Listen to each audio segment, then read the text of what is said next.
Cerita dimulai dengan seseorang yang bangkit dari tanah dengan tubuh berlumuran darah, sementara seorang pria bersayap berdiri megah di hadapannya. Sosok bersayap itu, seorang makhluk celestial, menyatakan dengan penuh murka bahwa dewa telah tiada, menjelaskan bahwa umat manusia menyembah emas dan memuja ilmu rekayasa arcane, sampai pada akhirnya mereka berubah menjadi budak. Sosok manusia yang memegang pedang itu mempertanyakan bagaimana semua ini bisa dianggap adil. Namun, lawannya hanya mengangkat pedangnya yang kini diselimuti aura dahsyat. Meski menghadapi kekuatan yang begitu menakutkan, sang pendekar tetap menerjang maju, bertanya dalam hati mengapa dunia seperti ini harus ada, sebelum akhirnya dia berteriak dan mengayunkan pedangnya hanya untuk dihancurkan sepenuhnya oleh ledakan dahsyat dari musuhnya. Lalu terungkap bahwa semua ini adalah bagian dari game fantasi apokaliptik paling populer saat itu, Arcane Soul. Pria yang kalah itu menjerit frustasi, mengutuk game tersebut sebagai sampah pay to win. Namanya adalah Kim Jun-soo, seorang mahasiswa berusia 22 tahun. Lawannya mengejek, mengatakan bahwa Kim Jun-soo sudah bermain cukup baik untuk pemain gratisan, namun pada akhirnya semuanya hanyalah soal keberuntungan, dan ia sendiri sepanjang duel hanya menggunakan mode auto. ID musuh tersebut adalah Rich Heavenly Demon Chan, sementara Kim Jun-soo balas menghina, meski lawannya hanya bersiap mengakhiri pertandingan sambil mengakui bahwa duel itu menyenangkan dan ia belum pernah melihat pemain gratisan bisa bertahan sejauh itu tanpa mengeluarkan uang. Di dunia nyata, Kim Jun-soo yang sedang berada di tempat umum tampak jelas sangat murka. Berteriak marah karena ia menghabiskan 10.000 jam untuk bermain hanya untuk dikalahkan oleh seseorang yang menghamburkan ribuan dolar. Kim Jun-soo akhirnya menghembuskan napas panjang, menyadari bahwa kebodohan sebenarnya ada pada dirinya sendiri yang membuang waktu dalam game menyebalkan itu. Namun meski membencinya, ia tetap bertekad menyelesaikan misi harian sebelum mengerjakan tugas kuliahnya. Dengan harapan yang nyaris hilang, Kim Jun-soo melakukan gacha gratisannya, sudah siap menerima hasil payah seperti biasanya. Mungkin hanya akan mendapatkan karakter Warrior Kim seperti biasa. Namun kali ini, ketika layar berhenti, ia terkejut karena sebuah peti platinum muncul dan jantungnya berdebar hebat. Ketika hasilnya keluar, ia mendapati bahwa ia mendapatkan Heavenly Demon SSR, karakter terbaik di seluruh game. Kim Jun-soo terperangah, tak percaya bagaimana ia bisa mendapatkan karakter itu melalui tarikan gratis, padahal peluangnya sangat mustahil. Jumlah 0 di persentasenya tidak masuk akal. Dengan kegembiraan meledak, Kim Jun-soo menari di tempat umum, memuji game itu sebagai kandidat game terbaik tahun ini, dan mulai berencana untuk menaikkan level karakternya. Arcane Soul memiliki sistem leveling paling efektif dengan mengorbankan karakter lain yang sudah naik level sebagai sumber pengalaman, dan kini Kim Jun-soo tak lagi iri pada para sultan, para pemain yang menghabiskan harta demi game tersebut.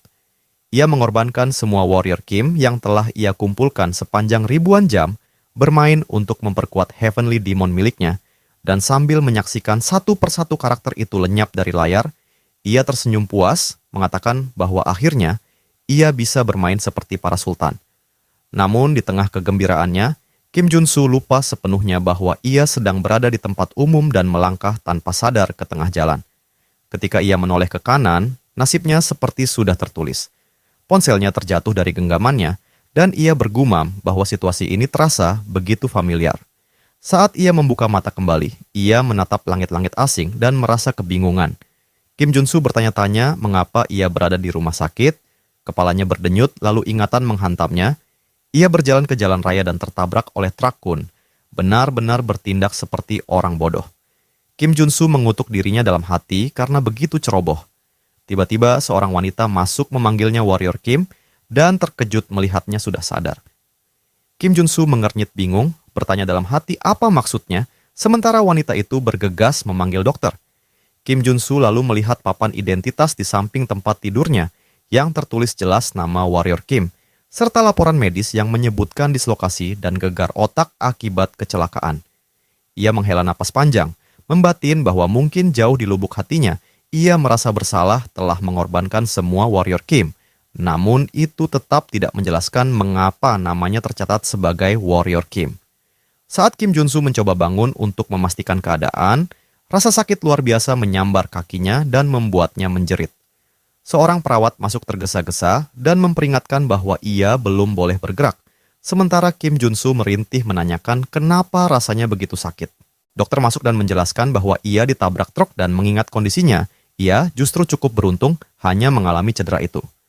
Kim Jun-soo masih kebingungan, menanyakan apa sebenarnya yang sedang mereka bicarakan, dan dokter mengatakan bahwa mereka masih perlu menjalankan beberapa tes tambahan, termasuk MRI dan tes penglihatan magis. Kim Jun-soo terdiam saat mendengar kata magis, bertanya dalam hati, apakah ia sedang mengalami stroke atau masih dalam mimpi. Sementara itu, di bagian administrasi, biaya perawatannya dihitung, termasuk CT scan dan MRI, dan ketika totalnya keluar, 22,3 juta won atau sekitar 16.000 dolar, jantung Kim Jun-soo hampir berhenti. Dengan kemarahan yang membuncah, ia memprotes bahwa ia hanya dirawat 4 hari dan biaya itu tidak masuk akal. Namun petugas menjelaskan dengan santai bahwa ia tidak memiliki asuransi sehingga harus membayar sendiri. Kim Jun-soo kebingungan mengatakan bahwa setiap warga Korea memiliki asuransi kesehatan nasional, namun wanita itu memandangnya seolah ia linglung dan bertanya apakah ia tidak memiliki asuransi dari Legion atau Magic Tower. Sebuah hawa dingin merayap di tulang belakang Kim Jun-soo saat mendengar nama-nama itu, nama yang begitu familiar, nama 4 faksi kuat di Arcane Soul, Legion, Megacorp, Magic Tower, dan Secret Order. Pemikiran Kim Jun-soo mulai runtuh. Ia tersedak ketakutan dan menolak mempercayai pikirannya sendiri. Kim Jun-soo menyadari bahwa dunia tempat ia berada sekarang adalah dunia Arcane Soul, dunia di mana dewa meninggalkan manusia, dunia yang dipenuhi monster, teknologi arcane, dan tubuh-tubuh manusia yang dimodifikasi demi bertahan hidup. Dengan rasa panik dan penolakan menyelimuti dirinya, Kim Jun-soo berbisik dalam hati bahwa dunia ini adalah neraka untuk ditinggali. Berjam-jam setelah kejadian itu, Kim Jun-soo mendapati dirinya berada di sebuah gang gelap, berteriak sekeras mungkin dalam keputusasaan, mempertanyakan nasib sial yang membuatnya terjebak di dalam dunia game ini. Kim Jun-soo mengingat betapa bahagianya ia ketika tertidur malam itu setelah mendapatkan Heavenly Demon, namun kini ia harus menerima ironi kejam bahwa ia bukan bereinkarnasi sebagai protagonis, melainkan sebagai karakter tutorial. Kim Jun-soo mendesah pasrah, meyakini bahwa mungkin ini adalah hukuman ilahi karena telah mengorbankan semua karakter lamanya. Ia akhirnya tiba di rumah Warrior Kim dan memandang sekeliling sambil menarik napas berat, mengeluh bahwa tempat ini bahkan lebih kecil dari kamar mandinya di dunia asli. Tidak menyangka bahwa kehidupan karakter ini begitu menyedihkan. Dalam kondisi lelah, Kim Jun-soo menjatuhkan tubuhnya ke atas kasur yang keras. Tubuhnya penuh luka, tanpa uang, dan tanpa arah. Realitas menghantam seperti pukulan keras, karena jika ini benar-benar dunia Arcane Soul, maka perang nuklir, retakan dimensi, hingga kebangkitan dewa-dewa kuno akan segera terjadi, dan pada saat itu dunia ini akan berubah menjadi neraka yang nyata. Tidak tahu bagaimana ia bisa berada di sini, Kim Jun-soo hanya tahu satu hal. Jika ia diam saja, ia pasti mati. Tiba-tiba sebuah pemahaman datang menghampirinya saat ia menatap kedua tangannya sendiri, dan menyadari apa arti semua ini. Tanpa ragu, Kim Jun-soo mengambil pena dan mengangkatnya di atas telapak tangannya. Bergumam bahwa ia harus menguji sesuatu sebelum terlambat. Ia ragu sejenak, namun kemudian menguatkan hati dan menusukkan pena itu ke punggung tangannya dengan seluruh kekuatan yang bisa ia kumpulkan. Rasa sakit luar biasa meledak di kulitnya, membuatnya menjerit lantang sebelum menarik pena itu keluar, dan luka itu tertembus sepenuhnya. Seketika, aura hijau berputar di sekitar lukanya, menyembuhkannya tepat di depan matanya. Sebuah senyum lebar terbentuk di wajah Kim Jun-soo, merasa yakin bahwa teori itu benar, karena kini ia mendapatkan trait bernama Wound Recovery. Saat luka itu sembuh, Kim Jun-soo memahami segalanya. Alasan ia menciptakan dan mengorbankan begitu banyak Warrior Kim selama bermain adalah karena karakter ini tidak memiliki trait dasar. Membuatnya mampu membuka dan mengganti trait sesuka hati, memberi fleksibilitas penuh bagi pemain yang ingin membentuknya secara strategis. Sebagai pemain yang selalu mengandalkan strategi dan jarang beruntung mendapatkan karakter langka, Warrior Kim selalu menjadi pilihannya, dan kini ia adalah Warrior Kim itu sendiri. Artinya, ia bisa mendapatkan trait apapun selama ia berusaha mencapainya. Sambil menarik napas panjang, Kim Jun-soo merenung bahwa di Arcane Soul, pemain akan mati jika mereka miskin, lemah, atau kehabisan keberuntungan, namun ia tidak akan membiarkan hal itu terjadi pada dirinya, karena ia telah menghabiskan 10.000 jam di game ini, mengetahui seluruh celah dan trik untuk merusak sistem. Layar ranking global menunjukkan angka yang merosot dari posisi 115.000 menjadi 7.000 besar, lalu terus menanjak ke 3 digit hingga akhirnya berada di posisi 9 besar dunia. Ia tidak sepenuhnya memahami apa artinya berada di posisi 9 teratas, tetapi ia percaya bahwa dirinya akan mencari tahu. Rencana pun berubah, Kim Jun-soo harus menghasilkan uang. Ia melangkah percaya diri menuju sebuah agensi pemain sambil bergumam bahwa tubuh Warrior Kim adalah tiket gratis menuju puncak. Di sektor pendaftaran pemain, seorang pria memeriksa berkas Kim Jun-soo sambil mengangkat alis, bertanya, apakah ini pertama kalinya ia datang ke kantor perekrutan pemain.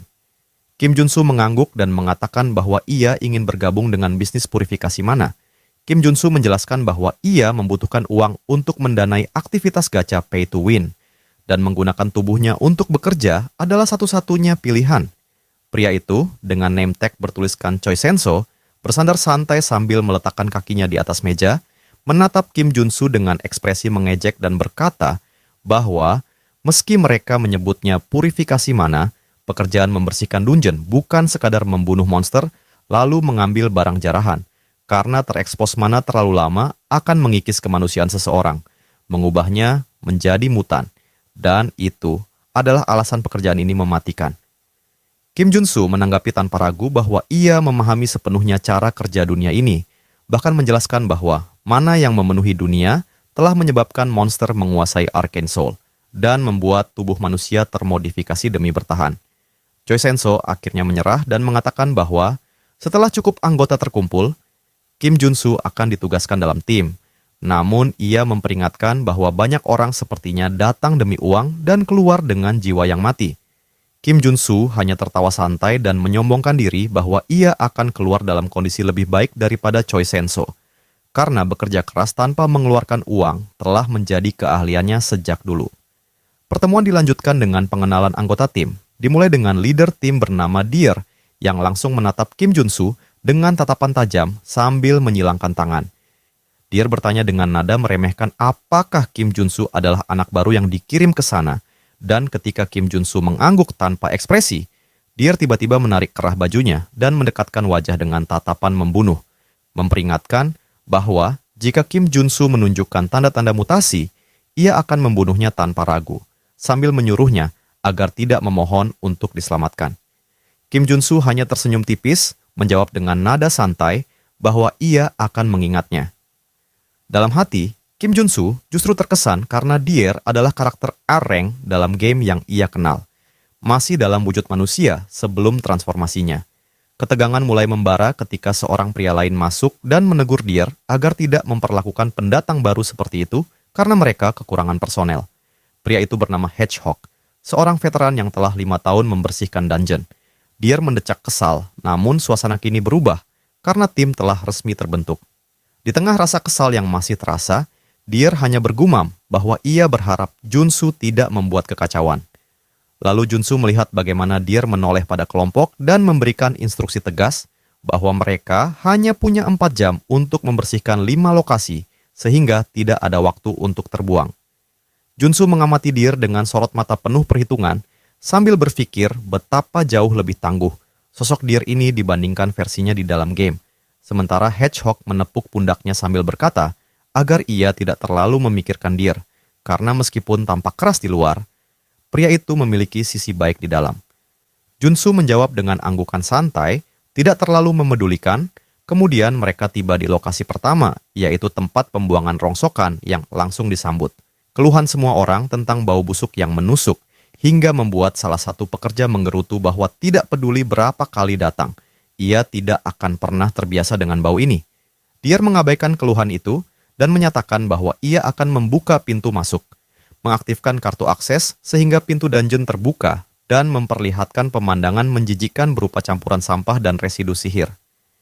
Deer memerintahkan semua orang untuk bersiap di posisi masing-masing, sementara Jun-soo menjelaskan kepada dirinya sendiri bahwa inti dari pembersihan mana terkontaminasi adalah memusnahkan slime kotor yang memakan sampah dan sisa mana.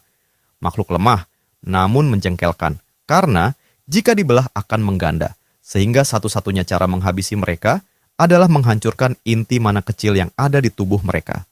Ketika pertempuran dimulai, para pekerja langsung mengeluh frustasi karena tidak tahu bagaimana menemukan inti di tengah tumpukan kekacauan. Sampai Junsu menarik napas panjang dan meminta mereka menyingkir sebelum ia berlari, sambil membawa sekop, melompat, lalu mengayunkannya tepat di antara tubuh slime dan menghancurkan inti di satu serangan sambil berseru bahwa jika ini gagal, jangan salahkan dia. Para pekerja terpaku, mata Hedgehog melebar melihat betapa cepatnya Junsu membantai slime.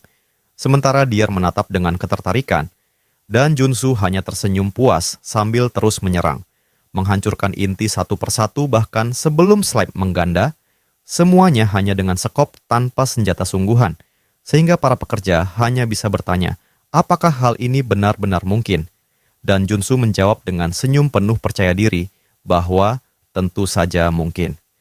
2 hari sebelumnya, Junsu merangkak di tanah taman bermain anak-anak sambil mencari sesuatu, lalu bergumam bahwa benda itu pasti ada di sekitar sini hingga ia menemukan sebuah koin dan meraihnya.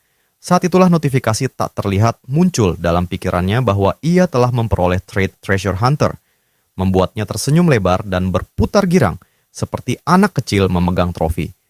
Sementara seorang ibu menutupi mata anaknya sambil menghela napas dan berharap yang terbaik, namun Junsu tidak peduli dan melanjutkan pencariannya demi trait yang lebih penting.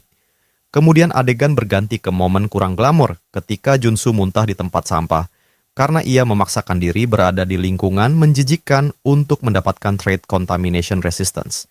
Mengeluh betapa beratnya proses itu, tetapi tetap puas karena ia tahu bahwa sistem trait di dunia ini bekerja persis seperti game. Jika memenuhi syarat, maka trait akan didapat. Dan ia menjelaskan bahwa seseorang dapat memakai hingga 6 trait, sekaligus serta menukarnya kapan saja. Berbekal Treasure Hunter, ia bisa melihat inti mana slime yang bahkan tersembunyi, dan berkat Contamination Resistance ia bisa berjalan menembus cairan lengket slime, meskipun Deer memperingatkan agar tidak menyentuhnya. Membuat Junsu bersyukur bahwa semua usahanya terbayar, memuji diri sendiri bahwa Special Warrior Kim memanglah hebat. Setelah selesai dan kembali naik bus, Junsu bersandar lelah sambil mengakui bahwa meski trait sangat membantunya, bekerja seharian tetap menguras tenaga. Sementara Hedgehog tersenyum dan mengatakan bahwa berkat Junsu mereka bisa pulang lebih cepat, bahkan bertanya apakah Junsu berharap awakening seperti Deer, namun Junsu tertawa dan menjawab bahwa ia hanya berbakat memakai sekop karena pelatihan militer. Ketika tanduk kecil mulai tumbuh di kepala Hedgehog, Junsu menyadari mutasi temannya semakin parah akibat paparan mana terkontaminasi, menyarankan Hedgehog untuk istirahat. Tetapi Hedgehog hanya tertawa pahit dan berkata bahwa ia lebih baik bermutasi daripada dikejar penagih hutang, membuat Junsu memahami bahwa alasan Hedgehog menerima pekerjaan berbahaya ini bukan karena pilihan, melainkan keterpaksaan. 4 hari berlalu dalam kelelahan terus-menerus hingga akhirnya pekerjaan mereka selesai. Dan seseorang di antara mereka bergumam lemah bahwa semuanya berakhir. Sementara seluruh kelompok merasa tubuh, mereka hampir runtuh, namun setidaknya tugas berat itu telah terselesaikan. Dalam suasana penuh kelelahan setelah berhari-hari menembus dungeon tanpa henti, para anggota tim tampak hampir hancur secara fisik dan mental. Di sisi lain, seorang pekerja muntah tanpa henti sampai tubuhnya hampir membungkuk sepenuhnya. Dan pada saat itu, Junsu langsung mengenali sosok tersebut sambil menyadari bahwa Hedgehog telah memaksakan diri terlalu keras, meski Junsu sudah memperingatkan sebelumnya agar tidak memforsir tubuh. Deer kemudian datang menghampiri Junsu sambil berkata bahwa satu-satunya alasan Junsu masih berdiri adalah karena ia masih muda, dan Deer mengaku tidak menyangka Junsu akan menjalankan tugasnya dengan baik, namun tetap memuji usahanya. Junsu hanya tersenyum tipis dan berkata bahwa itu semua berkat kerja tim, meski dalam hatinya ia tahu bahwa keberhasilannya berasal dari trait yang dimilikinya. Ia juga memperhatikan kondisi Deer yang secara mengejutkan masih mampu bertahan dari kelelahan, mungkin karena berada di peringkat air rank. Namun percakapan itu terhenti ketika teriakan putus asa menggema memenuhi area dan Junsu segera menoleh mencari Hedgehog. Karena sesuatu yang mengerikan sedang terjadi, aura gelap mulai membungkus tubuh Hedgehog sementara para rekan menatap ngeri. melihat sesuatu yang salah pada tulang belakangnya. Deer berlari mendekat dengan wajah serius berusaha menahan Hedgehog sambil memintanya bertahan, namun Junsu langsung memahami bahwa Hedgehog sedang mengalami mutasi. Sayangnya, semuanya sudah terlambat karena mutasi itu menelan Hedgehog sepenuhnya. Tubuhnya meledak menjadi energi murni dan menciptakan kekacauan di sekeliling, menghantam Junsu yang bergumam bahwa keadaan kini benar-benar serius. Pertempuran pun dimulai melawan sosok Hedgehog, yang kini telah kehilangan seluruh kemanusiaannya dan berubah menjadi makhluk landak raksasa berbusa seperti anjingan gila. Junsu menyimpulkan bahwa Hedgehog benar-benar hilang kesadaran dan jika mereka tidak mengalahkannya, maka tak ada satupun yang akan keluar hidup-hidup. Namun masalah muncul karena semua trait Junsu hanya berguna untuk pembersihan monster dan tidak ada yang efektif untuk bertarung, membuatnya berusaha keras mencari jalan keluar tanpa jawaban. Serangan pertama datang langsung ke arahnya dan ia terlempar seperti boneka kain ke tembok, jatuh sambil memuntahkan darah dan menyadari betapa absurd perbedaan kekuatan itu. Namun sebuah notifikasi muncul memberi trait endurance, membuat Junsu tersenyum pucat sambil mengusap darah dan mempertebal tekad bahwa ia belum boleh menyerah. Ia membuka menu dan memilih strength untuk kekuatan fisik, mana heart untuk kendali energi sihir, dan endurance untuk mengurangi kerusakan, memberi dirinya sesuatu yang benar-benar berguna. Lalu ia melengkapi diri dengan mana absorption untuk menyerap energi sihir dari lingkungan, deep breathing untuk regenerasi, dan corruption resistant sebagai pelengkap agar lebih siap menghadapi mutasi. Kemudian bersiap menghadapi mutan di depannya sambil menggenggam sekop. Hedgehog menerjang sambil mengaum dan Junsu mengaktifkan strength yang melipat gandakan kekuatannya 10 kali lipat, lalu memutar tubuh dan menghantam Hedgehog dengan sekop hingga musuh terlempar ke udara, menyalakan harapan bahwa ia bisa menang. Namun harapan itu terguncang ketika Hedgehog berputar menjadi bola mematikan dan menembak ke arahnya seperti proyektil sebelum kehilangan kontrol dan menabrak batu, membuat Junsu bingung dengan apa yang harus dilakukan. Serangan berikutnya menghantamnya brutal dan menghempaskannya ke tanah sebelum Hedgehog tertawa, namun terdiam saat melihat Junsu bangkit hampir tanpa luka berkat endurance. Meski Junsu tetap merasakan rasa sakit yang luar biasa, ia tahu berhenti berarti mati dan memilih melancarkan serangan tanpa henti menghujani Hedgehog. Sampai salah satu duri diluncurkan seperti misil, memaksanya menghindar meski rentetan duri berikutnya menembus tubuhnya. Junsu jatuh bersimbah darah namun tetap bangkit dengan napas terengah, mengatakan pada diri sendiri bahwa sedikit lagi ia bisa menang. Ia bangkit dan kembali menyerang dengan penuh tekad walau dengan tubuh penuh duri. Namun tiba-tiba darah memancar saat tangannya hancur, sebelum duri kedua merobek seluruh lengannya dan rasa sakit menyengat tubuhnya, hingga ia menjerit putus asa. Hedgehog menyiapkan pukulan terakhir dan Junsu menutup mata menerima kenyataan bahwa inilah kenapa sulit menang menggunakan Warrior Kim. Kemudian pukulan itu menghantam tanah tempat ia semula terbaring. Dalam kilasan kesadaran, Junsu teringat masa ketika ia hanya bermain game ini di ponsel. Ketika segala sesuatunya terasa mudah dan ia hanya menekan tombol tanpa memikirkan penderitaan karakter yang ia paksa berlatih tanpa henti. Kini, ia benar-benar memahami rasa sakit dan pengorbanan untuk mendapatkan trait biasa saja dan menyadari bahwa kemenangan tidak datang tanpa harga. Ketika Hedgehog menunduk, ia menyadari ada yang salah. Junsu masih hidup, menahan serangan dan lengannya telah beregenerasi. Junsu melesat dengan kecepatan kilat dan menghantam wajah Hedgehog dengan pukulan dahsyat hingga musuh terpental dan terguling tak berdaya. Junsu terengah sambil menggertakkan gigi dan menegaskan bahwa tidak ada kemenangan tanpa pengorbanan sebelum melihat tubuhnya sendiri yang berdenyut dan membesar tak terkendali, karena ia telah memaksa tubuhnya sampai batas mutlaknya, membayar harga yang setimpal untuk bertahan hidup dan menang. Di dalam pikiran Junsu muncul sebuah notifikasi yang menyatakan bahwa ia baru saja memperoleh sebuah trait, Mutant Muscles, pertanda kebangkitan monster di dalam dirinya.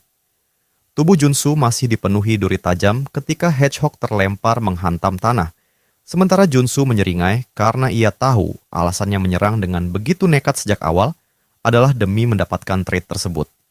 Dengan memaksa batas mana heart dan strength, ia percaya bahwa ia bisa memperoleh sesuatu yang jauh lebih besar.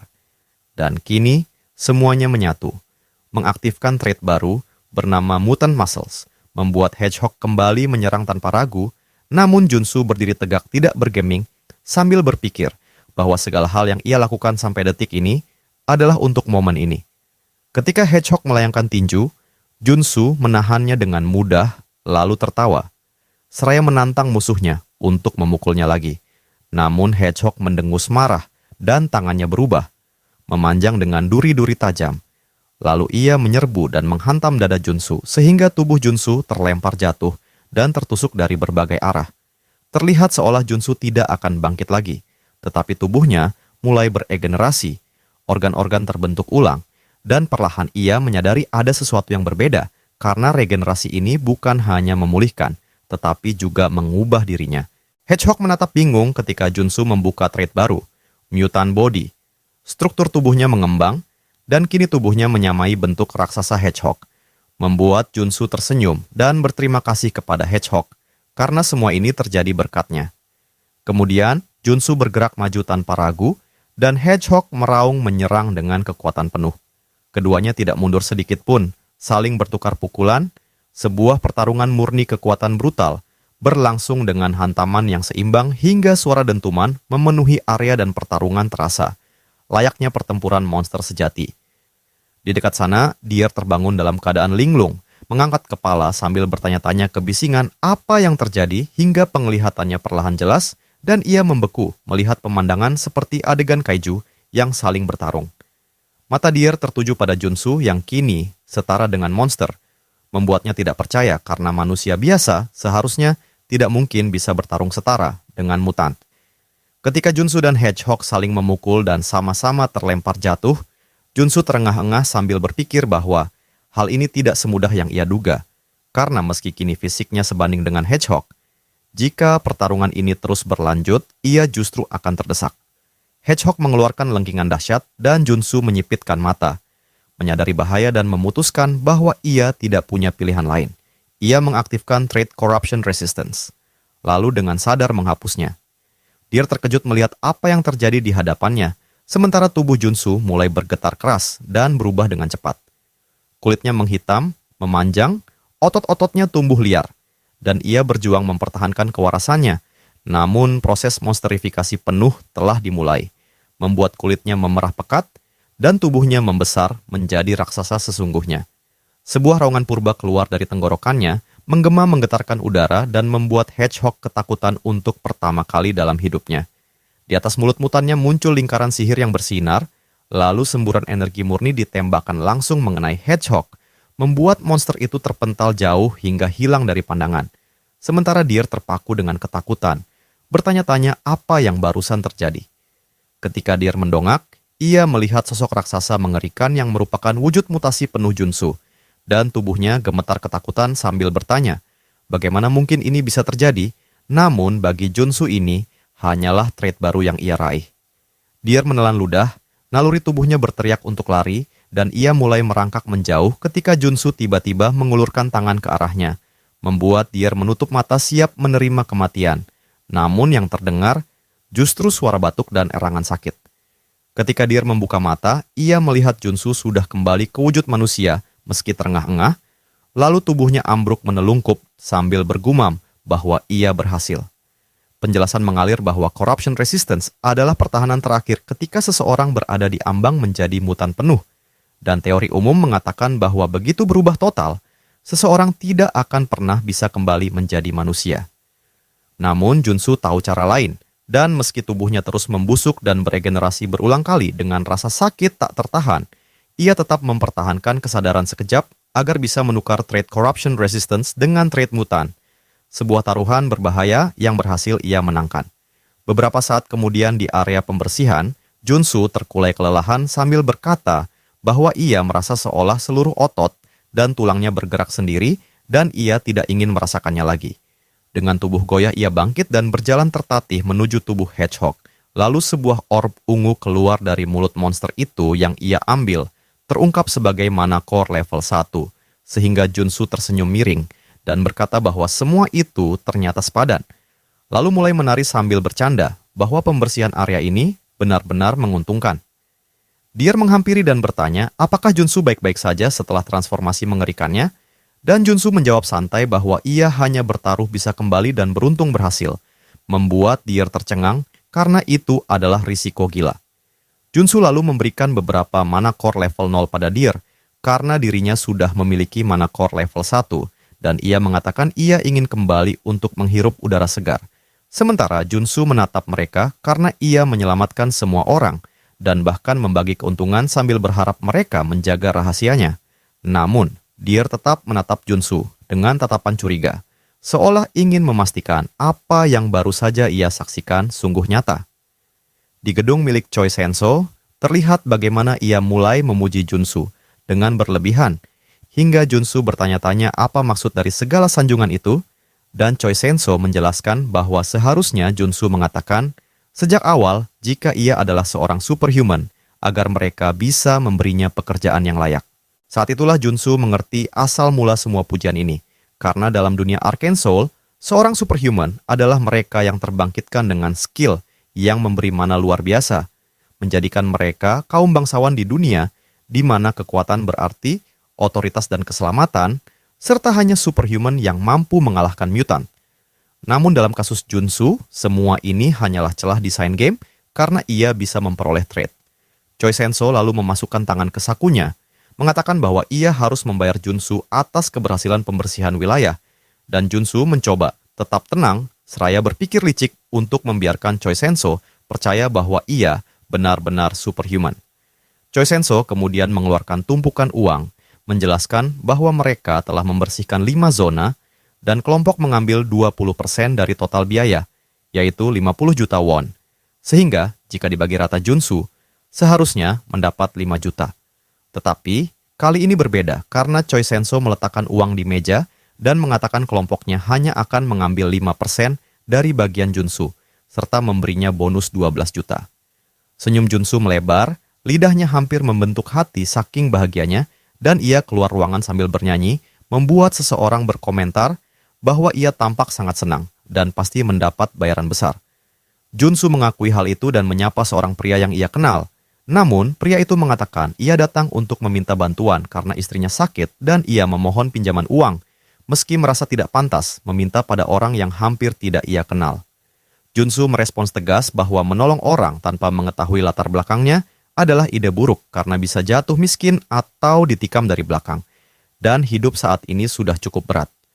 Namun, setelah memegang tangan pria itu yang memohon penuh harap, Junsu berkata bahwa pria itu jauh lebih tua darinya dan tidak perlu merendahkan diri seperti itu. Lalu meski tidak banyak Junsu memberikan tumpukan, mana core level 0 sebagai bentuk empati, mengaku merasa terlalu bersalah jika membiarkannya begitu saja. Namun malam harinya, terdengar suara pria tadi yang kini tertawa sambil menyebut Junsu bodoh karena ia berpura-pura miskin dan diberi banyak mana core. Bahkan membual di depan Deer bahwa jika ia bilang anaknya sakit juga, Junsu mungkin akan memberi lebih banyak. Ia mengeluh bahwa yang menjengkelkan adalah Junsu dibayar lebih banyak dari mereka semua, sembari berbicara soal pembagian keuntungan ala superhuman. Deer menghela napas, mengatakan bahwa Junsu bukan superhuman, dan sebaiknya mereka memberinya pelajaran. Pengemis itu bertanya ide apa yang dimiliki Deer, dan Deer tersenyum, mengatakan bahwa si bodoh itu mungkin punya skill aneh. Jadi karena mereka mengetahui rahasianya, mereka harus menunjukkan betapa menakutkannya dunia ini. Adegan berpindah ke sebuah resort mewah, memperlihatkan Junsu melalui jendela, sedang dipijat sambil berkata bahwa uang memang luar biasa, dan ia tidak pernah membayangkan bisa merasakan pijatan mewah seperti ini, membuatnya merasa dunia game jauh lebih indah daripada kenyataan. Saat pemijat menekan lengannya, Junsu mengeluh bahwa ia sudah beristirahat 3 hari, namun tubuhnya masih sakit, sehingga mulai menyadari ia perlu berpikir 2 kali sebelum memakai trait mutan. Karena perubahan trait tidak semudah yang ia kira. Tubuhnya berubah, sesuai trait dan efek samping makin berat, seiring perubahan yang semakin ekstrim, dan fokus utamanya kini adalah bertahan hidup. Setelah memutuskan untuk membatasi penggunaan trait, ia melihat keluar jendela dan mengenali beberapa orang, menyebut bahwa itu adalah geng Iron Fist, mengingatkan bahwa dalam Arcane Soul, yang menguasai bukan hukum, melainkan geng lokal karena banyak monster, dan manusia harus bergantung pada superhuman. Junsu berkata, ia memang selamat sejauh ini, tetapi bergantung pada trade saja adalah kebodohan, sehingga ia tersenyum gila dan menyimpulkan bahwa pada akhirnya semua bergantung pada perlengkapan. Junsu masuk ke toko barang umum di mana seorang wanita menanyakan apakah ia datang untuk menjual sesuatu. Junsu mengatakan bahwa ia punya produk dari Monster, namun wanita itu memandang pakaiannya dan memperingatkan bahwa mereka tidak membeli. Manakor level 0 dan Junsu menjawab bahwa ia sudah tahu. Ia mengeluarkan sesuatu dari tasnya, memperlihatkan. Manakor biru level 2 membuat wanita itu terkejut dan memastikan apakah itu benar level 2. Lalu Junsu menyuruhnya melihat baik-baik sambil menikmati reaksinya dan mengatakan bahwa usahanya di hotel tidak sia-sia karena mendapatkan manakor tersebut. Dan jika ia bisa menjualnya dengan harga tertinggi, maka inilah jalannya. Toko itu membelinya dengan harga 4 juta won dan membuat Junsu senang. Kemudian, ia bertanya, apakah toko itu menjual senjata dan armor? Dan wanita itu mengiyakan lalu membawanya ke bagian belakang. Junsu terkejut melihat kelengkapan barang di sana dan berpikir, pemerintah harus mengawasi wanita ini karena semua item penting game ada di situ. Wanita itu memintanya merasa nyaman dan Junsu mulai kegirangan, mengatakan bahwa ini saatnya ia meningkatkan diri, lalu memasukkan berbagai senjata ke dalam tas sambil berkata bahwa kini ia benar-benar merasa sedang memainkan Arcane Soul. Namun tiba-tiba ia mendengar panggilan dari wanita lain, berbalik, dan wanita itu bertanya santai apakah ia seorang mercenary karena ia butuh bantuan. Junsu mengatakan ia bukan mercenary dan menyarankan mencari orang lain, tetapi wanita itu mengeluarkan uang dan menjelaskan bahwa ia sedang dalam perjalanan bisnis dan ketakutan oleh geng Iron Fist. Memohon agar Junsu melindunginya sampai penginapan. Junsu menyadari uang itu setidaknya 500.000 sebagai bayaran bodyguard dan mempertimbangkan karena kini ia sudah dipersenjatai. Ia meletakkan tangan di bahu wanita itu, berkata bahwa ia tidak bisa mengabaikan wanita yang membutuhkan bantuan dan mengajaknya pergi, memulai langkah baru dalam dunia brutal yang menunggu di luar. Dengan langkah yang tampak siap menghadapi situasi apapun, Junsu mulai berjalan mengikuti sang wanita, melewati gang-gang sempit yang suram. Sementara sang wanita berkata bahwa mereka hampir sampai. Junsu bertanya-tanya mengapa wanita itu tinggal di tempat seseram ini, merasa bahwa bahkan semut pun tidak akan betah di sana. Sang wanita tiba-tiba berlari cepat di tikungan, dan ketika Junsu mengikuti, yang terlihat hanyalah kegelapan pekat. Sang wanita kembali berkata bahwa mereka hampir tiba dan menyuruh Junsu untuk cepat, tetapi Junsu mengeluh bahwa terlalu gelap dan ia tidak bisa melihat apapun. Saat itulah mata Junsu mulai bersinar kuning ketika ia memperoleh kemampuan penglihatan malam, dan ia berkata bahwa sekarang ia bisa melihat, meskipun ia tidak merencanakan hal ini. Dalam genggaman tangan sang wanita, tampak pistol yang diarahkan langsung pada Junsu, dan sang wanita berkata bahwa Junsu jauh lebih berhati-hati dari yang ia perkirakan. Junsu mendidih dalam hati, bertanya-tanya siapa wanita ini dan apakah semua ini jebakan, hingga ia berbalik dan melihat Deer berdiri di belakang sambil tertawa, menanyakan kemana Junsu pikir ia akan kabur. Deer berkata senang melihat Junsu dalam kondisi seperti ini, menanyakan apakah Junsu sependapat. Junsu menahan amarah dan bertanya apa yang sudah ia lakukan sampai diperlakukan seperti ini, dan Deer menjawab bahwa ia tidak melakukan apa-apa. Hanya saja wajahnya terlihat bodoh dan terlalu polos. Junsu menjatuhkan senjatanya lalu bergerak seketika, berniat menyerang sang wanita, namun Deer mengejek kenapa ia memulai percakapan hanya untuk melarikan diri, memerintahkan wanita itu untuk menembak. Sang wanita menarik pelatuk dan peluru bersarang di punggung Junsu, membuatnya terjatuh menuruni tangga. Deer mengumpat, mengatakan seharusnya wanita itu menembak kaki Junsu, bukan dadanya, dan sang wanita menjawab bahwa mencegahnya kabur jauh lebih penting. Deer memeriksa tubuh Junsu dan berkata, mungkin ia sudah mati. Meski menurutnya Junsu tampak seperti orang yang bisa bangkit lagi kapan saja. Sang wanita menyebut bahwa mungkin tubuh Junsu akan laku dijual, karena ia berhasil kembali dari keadaan mutan. Sementara pengemis di dekat mereka mengatakan sudah waktunya menjarah barang-barangnya. Namun ketika Deer kembali menoleh ke arah tubuh Junsu, tubuh itu lenyap, membuat mereka semua kebingungan dan mulai gelisah. Lampu jalan tiba-tiba padam dan pengemis itu terkena serangan di lehernya, langsung tumbang. Panik mulai melanda mereka, dan Deer berkata tidak mungkin Junsu masih hidup.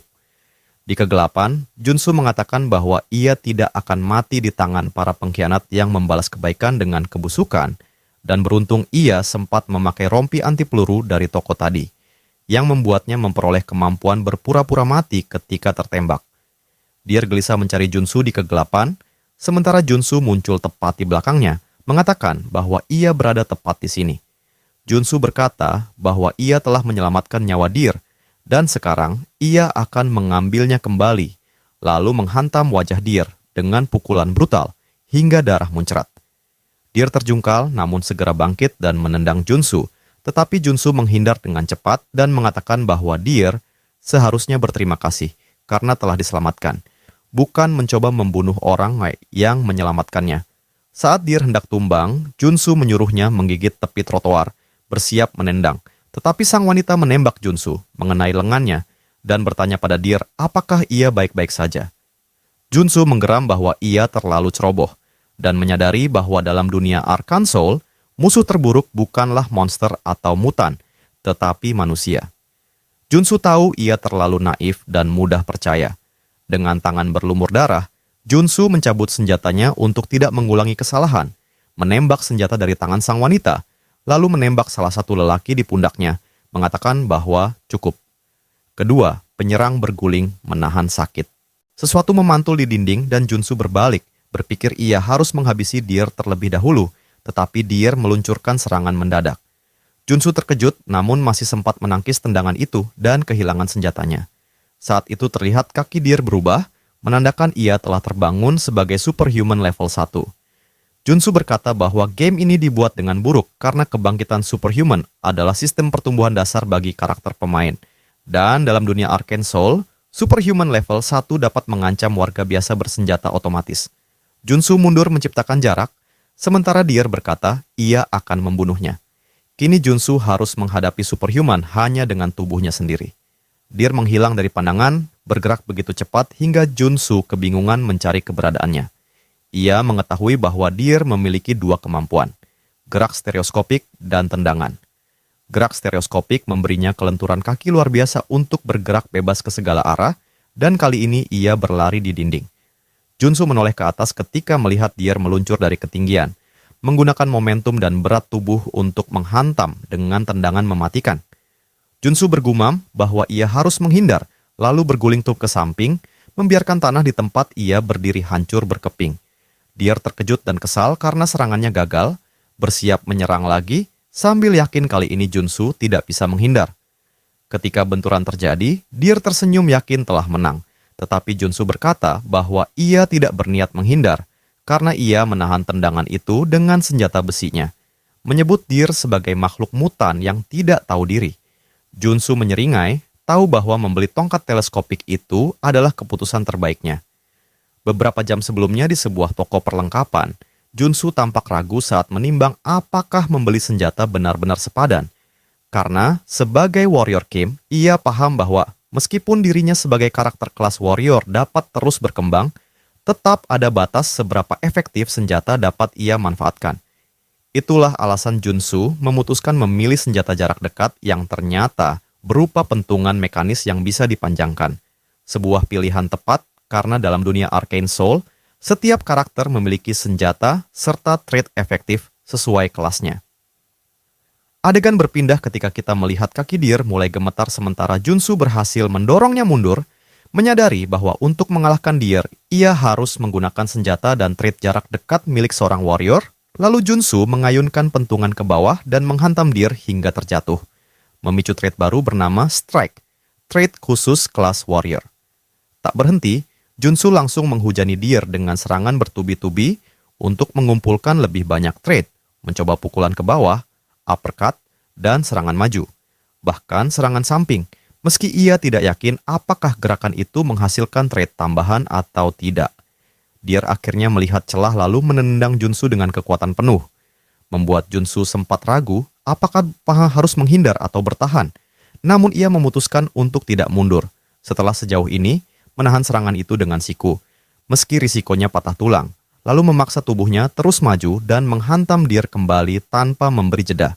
Pertarungan berlangsung sengit, pukulan bersautan hingga akhirnya Junsu memperoleh trait bernama combo, membuatnya tersenyum puas, karena ia tahu kombinasi strike dan combo adalah susunan trade terbaik untuk tahap awal warrior.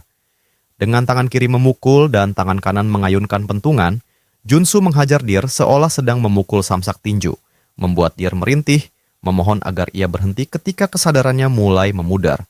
Namun Junsu justru melemparkan pentungan itu tepat ke dada Deer dengan pukulan trade strike terakhir, hingga Deer kehilangan tenaga dan jatuh tak berdaya. Junsu berteriak penuh kemenangan karena berhasil menjatuhkan seorang Awaken.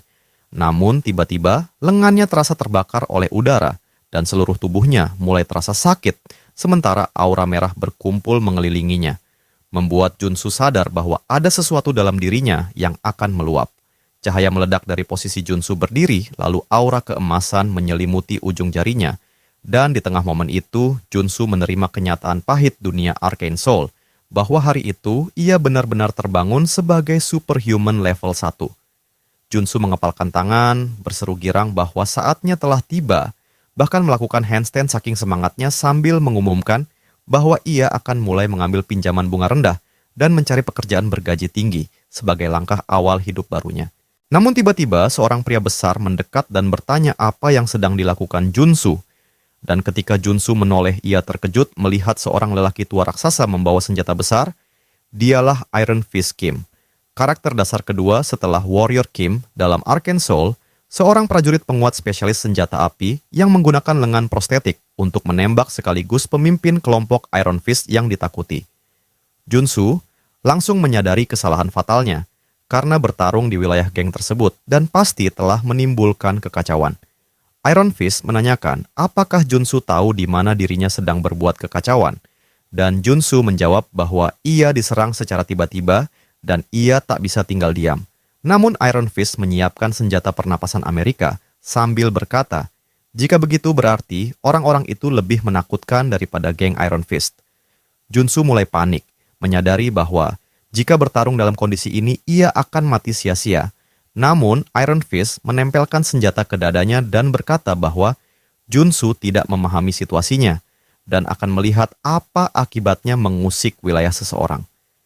Junsu berhenti sejenak lalu menantang Iron Fist, mengatakan bahwa jika memang begitu mau bagaimana lagi.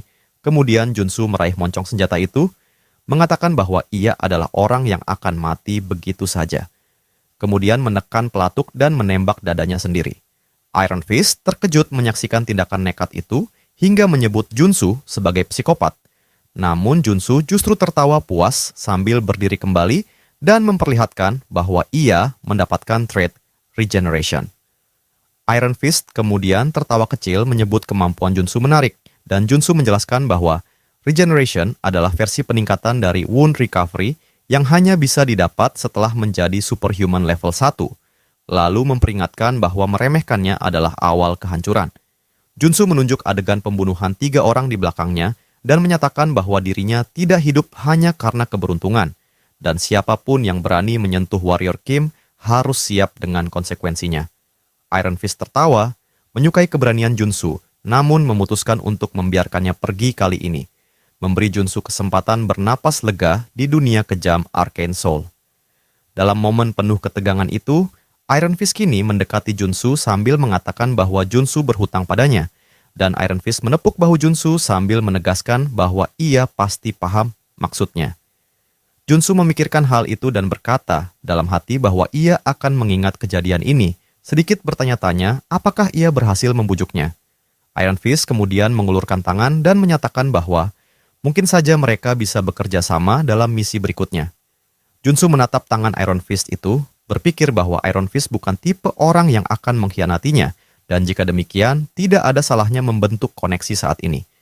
Junsu menerima tawaran itu dan menjabat tangannya, mengatakan bahwa mereka akan bertemu lagi lain waktu. Kemudian, di menara superhuman di Jamsil, Junsu memandang bangunan megah tersebut sambil mengenang, bagaimana ketika pertama kali melihatnya di dalam game, ia sama sekali tidak menyadari betapa besar dan mengesankannya tempat itu, sepenuhnya berbeda dengan apapun yang pernah ia lihat sebelumnya di dunia nyata. Seorang wanita kemudian muncul dan menarik perhatian Junsu, mengucapkan terima kasih atas kunjungannya, serta menanyakan bagaimana ia bisa membantu. Junsu terpesona oleh kecantikannya dan merasa wajah wanita itu sangat familiar, bertanya-tanya apakah ia seorang NPC. Wanita itu menjelaskan bahwa jika Junsu datang untuk sertifikasi, maka ia harus menuju mesin untuk mengukur mana dan trade circuit. Junsu mengangguk, mengucapkan terima kasih, lalu berjalan menuju mesin itu sambil berpikir bahwa ia bahkan tidak meminta bantuan, tetapi wanita itu tetap membimbingnya, yang menegaskan betapa ia terlihat seperti seorang pemula. Junsu merasa bahwa setelah mendapat sertifikasi, barulah hidupnya di Arcane Soul benar-benar dimulai.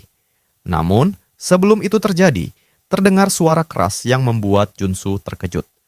Orang-orang di sekitar meminta yang lain untuk melihat ke langit-langit, mengatakan bahwa Sang Sen telah tiba. Junsu mendongak dan melihat cahaya terang turun dari sebuah kapal terbang. Dan ketika cahaya itu semakin dekat, muncul teks mistis melayang sembari orang-orang mulai ditransportasi. Junsu terperanjat, mengenali fenomena itu sebagai Holy Order of Ancient Father. Bertanya-tanya mengapa ada bos monster muncul di sana. Orang-orang kemudian mulai berdoa, menyatakan bahwa merupakan kehormatan bisa berada di hadapan Sang Sen. Namun, Junsu mengingat bahwa karena ia masih berada dalam timeline tutorial, perempuan itu masih merupakan seorang Saint, bukan bos monster yang menakutkan seperti dalam game. Dalam narasi Arcane Soul, nantinya akan terungkap bahwa Ordo Tua itu sebenarnya adalah kultus yang menyamar sebagai agama, dan Sang Sen adalah sosok psikopat berbahaya. Sementara orang-orang memuji Sang Sen dan mengatakan bahwa ia pasti datang untuk pembaruan level, Sang Sen mulai melepaskan aura kuat yang menghasilkan cahaya emas berdenyut dan cukup dahsyat hingga membuat orang-orang terjatuh. Junsu menoleh sedikit, merasa gaya itu terlalu berlebihan dan berisik. Mesin kemudian mulai membaca mana Sang Sen dan mengumpulkan energi hingga semuanya lenyap, membuat semua orang menahan napas menunggu hasilnya. Ternyata Sang Sen berusia 27 tahun, memiliki kelas priestess, level mana 8, dan 6 trait, dan orang-orang terkejut mengetahui bahwa ia berada di level 8.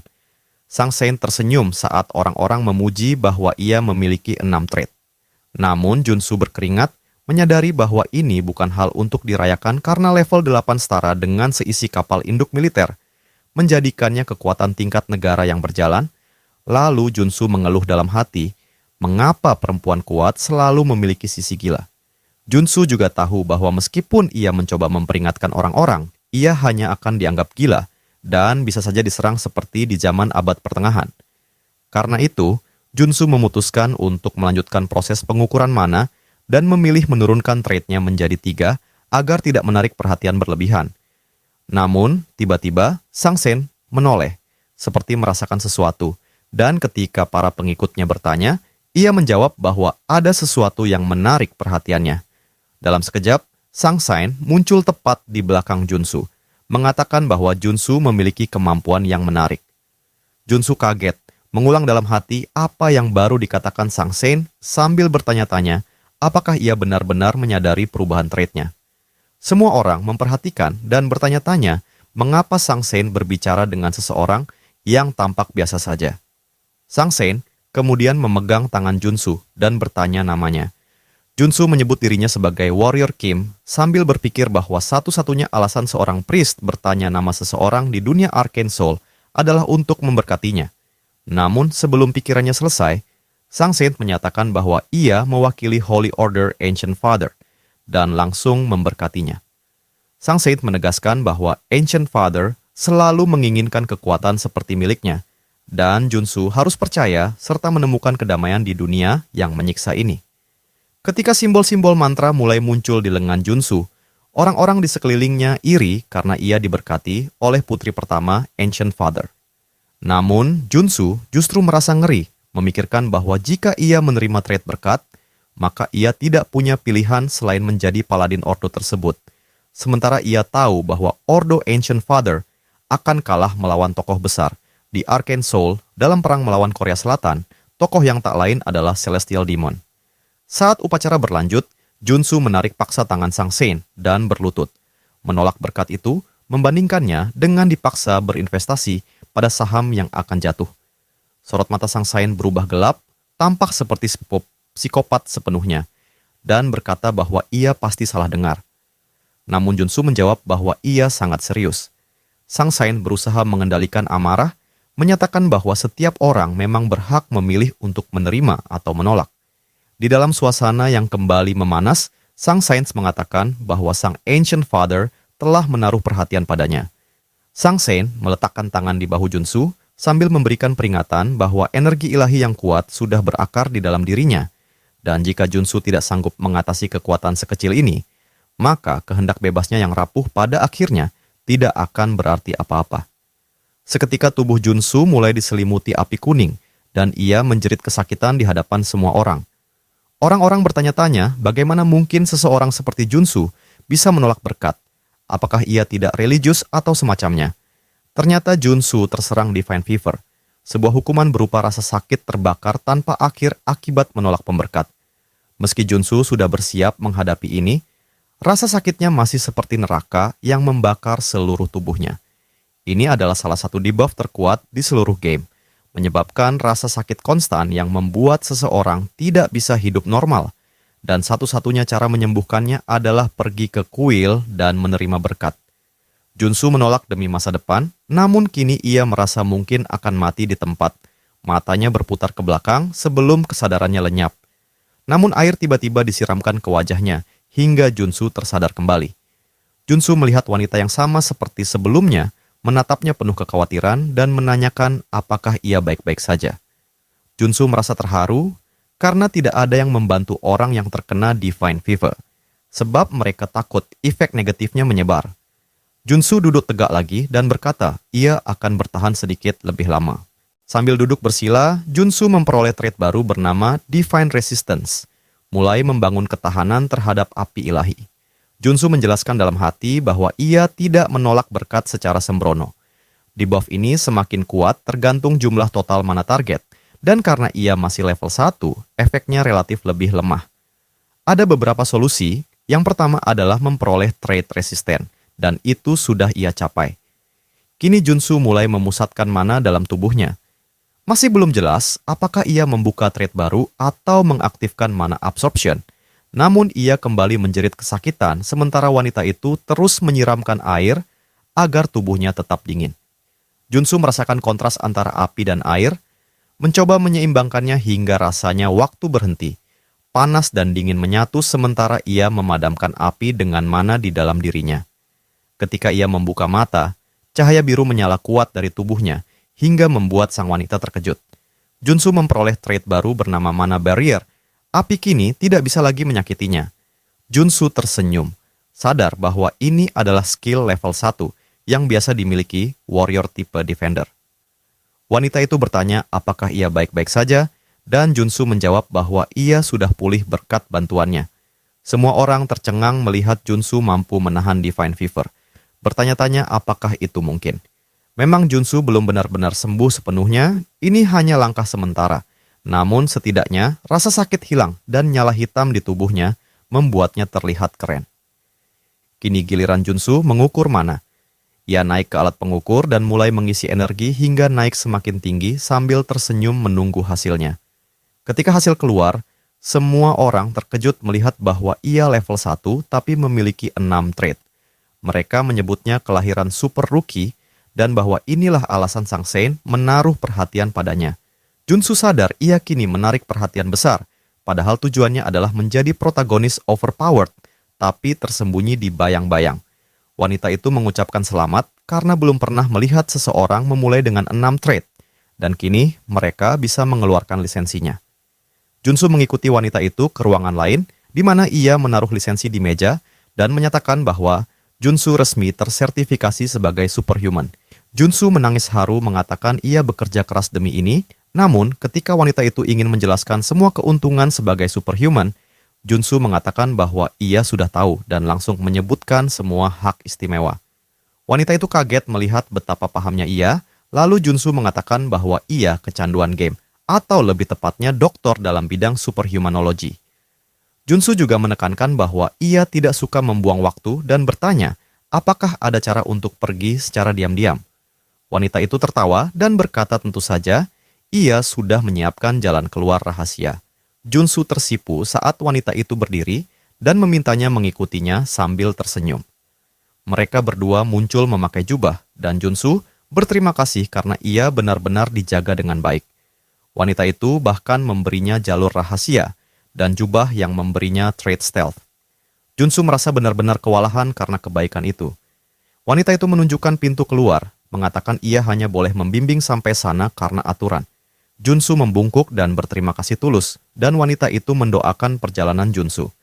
Saat Junsu melihatnya pergi, ia berkata bahwa ia tidak tahu ternyata ada orang sebaik itu di Arkansas. Bahkan wanita itu sangat cantik, dan suatu hari ketika ia lebih kuat, ia akan membalas budi itu. Lalu ia melihat kartu nama wanita itu, dan terkejut bukan main. Wanita itu bernama Baek Sorin, salah satu dari 3 prajurit terkuat kelas SSR, seorang berserker yang ia kenal sangat menakutkan dalam game. Junsu merasa wajahnya memang familiar, namun ia tidak pernah membayangkan Baek Sorin pernah memiliki kepribadian lembut seperti ini. Ia bertanya-tanya apa yang terjadi padanya di masa depan. Beberapa saat kemudian, Junsu kini telah bekerja dan menebas slime menjadi 2. Junsu mengeluh bahwa ia menarik kembali semua kata-katanya tentang menjadi keren sebagai superhuman, karena ia sudah seminggu membasmi monster-monster ini dan hampir mati karena kelelahan. Junsu duduk sambil menghela napas panjang, mengatakan ia baru menyelesaikan 1 gua dan sudah kelewat lelah untuk lanjut. Efisiensinya buruk karena semua trait ia fokuskan untuk mempertahankan mana barrier. Bila saja ia bisa mengatur trait agar lebih cocok untuk pekerjaan pembersihan monster, ia sudah selesai dari tadi. Namun sekarang ia tidak bisa melakukan pekerjaan lain karena debuff sialan ini. Ia membutuhkan ramuan langka bernama nektar untuk menghilangkan Divine Fever. Tetapi harganya terlalu mahal, dan pekerjaan ini tidak sepadan. Junsu mulai depresi. Ponselnya berdering, dan ia melihat nama Choi Senso. Junsu mengeluh berapa kali orang ini akan meneleponnya, begitu gigih hingga membuatnya kesal. Namun sebelum ia menolak panggilan itu, sebuah ide jahat muncul dan Junsu tersenyum licik. Di agensi Sians, Choi Senso menyambut Junsu dengan gembira, kagum bahwa Junsu berhasil menahan Divine Fever tanpa diberkati, bahkan mulai menjilat agar terdengar ramah. Junsu mengatakan bahwa semua berakhir seperti ini dan bertanya, apakah permintaannya sudah ditemukan. Choi Senso merintih dan berkata, jangan sebut-sebut lagi, sangat sulit dicari karena nektar hanya bisa didapat dari request level 5 ke atas.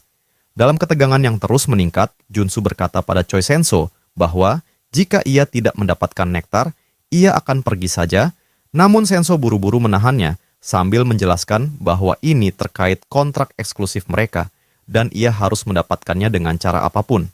Dan tentu saja, Senso akhirnya berhasil.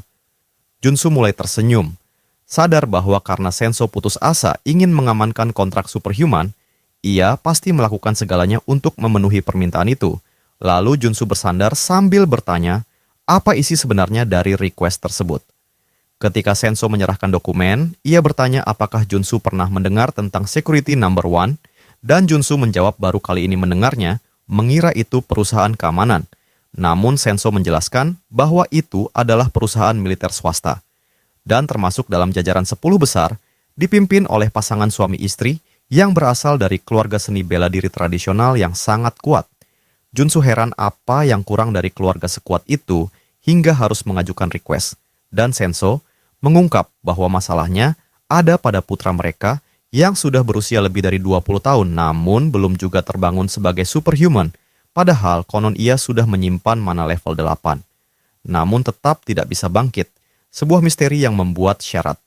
Request mereka adalah superhuman tipe warrior level 1 atau lebih, yang berarti Junsu sangat cocok. Mendengar itu, Junsu langsung tersenyum lebar dan mengatakan ia akan menemui mereka saat itu juga. Sementara di agensi, kaki Senso gemetar hebat memikirkan betapa seriusnya keluarga itu. Sesampainya di kediaman mewah mereka, Junsu terkagum-kagum melihat betapa mahalnya tempat itu, sampai terdengar suara seorang wanita meminta maaf karena membuat mereka menunggu. Membuat dada Senso hampir meledak karena gugup. Di ruangan mewah itu, Junsu dan Senso akhirnya bertemu pasangan pemilik rumah, yaitu Seo Jongju dan Limia, dan keduanya memperkenalkan diri sebagai klien. Senso membungkuk hormat sambil berterima kasih atas waktu mereka.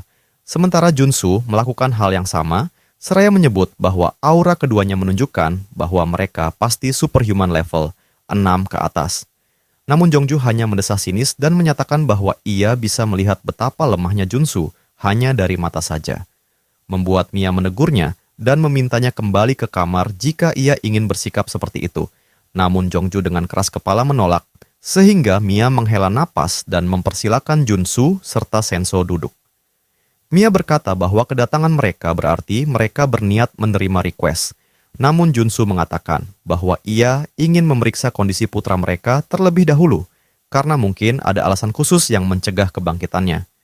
Ucapan itu membuat Jongju meninju meja dan marah besar sambil bertanya, apakah Junsu pikir informasi seperti itu akan dibagikan kepada pemula seperti dia?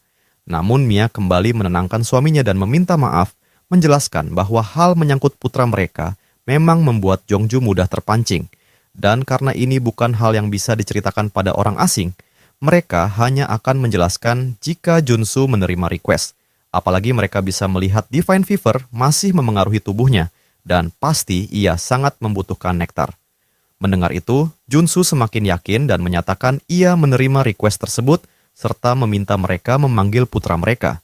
Saat pintu terbuka, seorang pemuda bernama Wu Jin masuk dan memperkenalkan diri, dan Junsu menjabat tangannya, sambil mencatat bahwa ia tidak merasakan mana apapun darinya.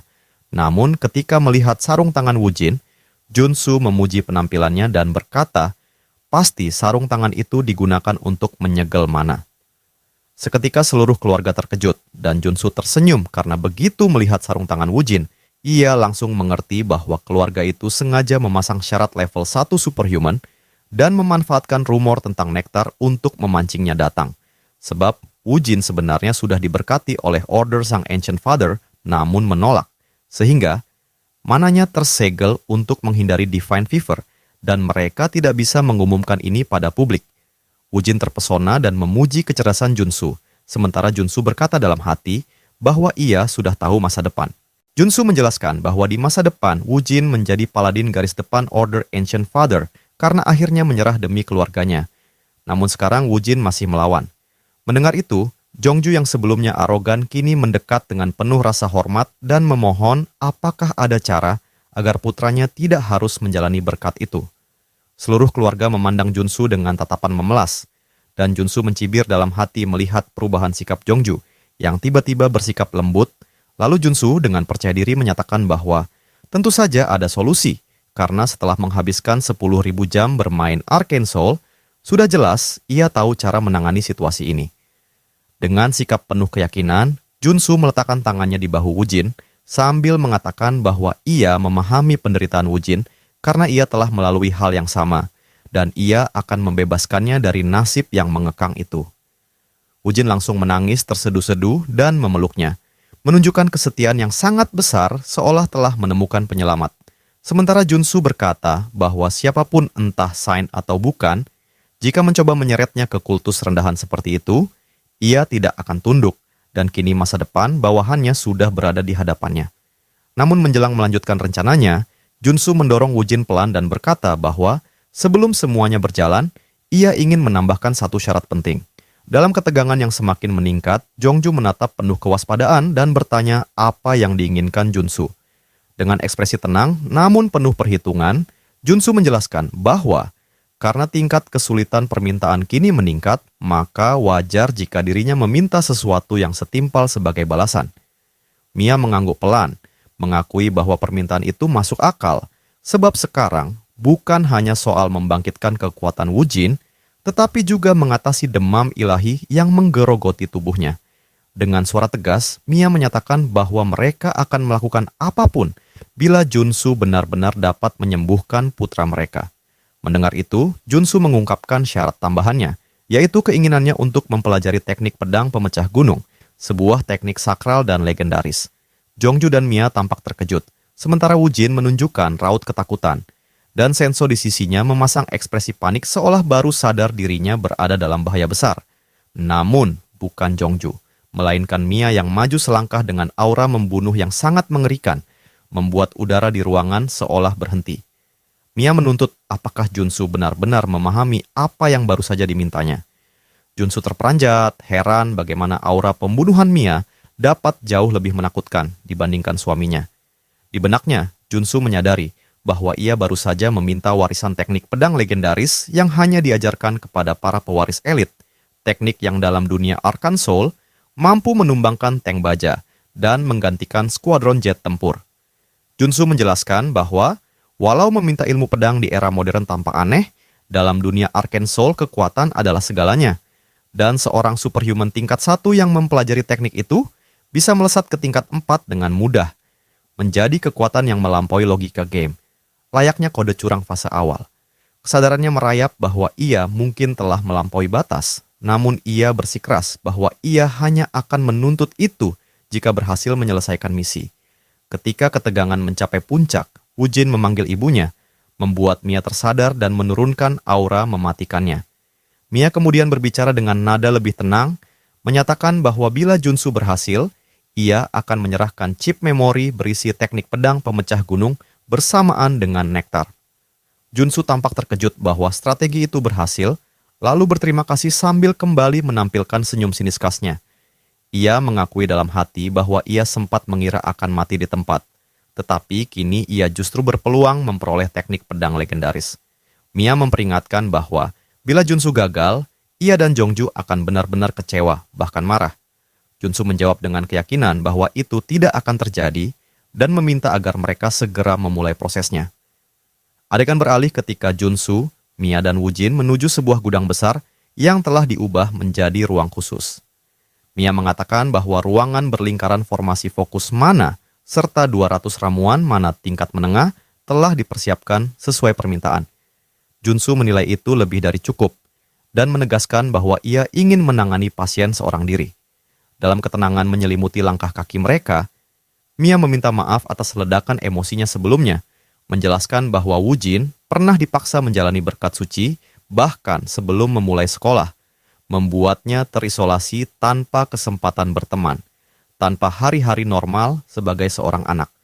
Mia mengakui bahwa rasa bersalah dan kepedihan itu membuatnya terlalu sensitif, sehingga sekarang ia memilih mempercayai Junsu sepenuhnya.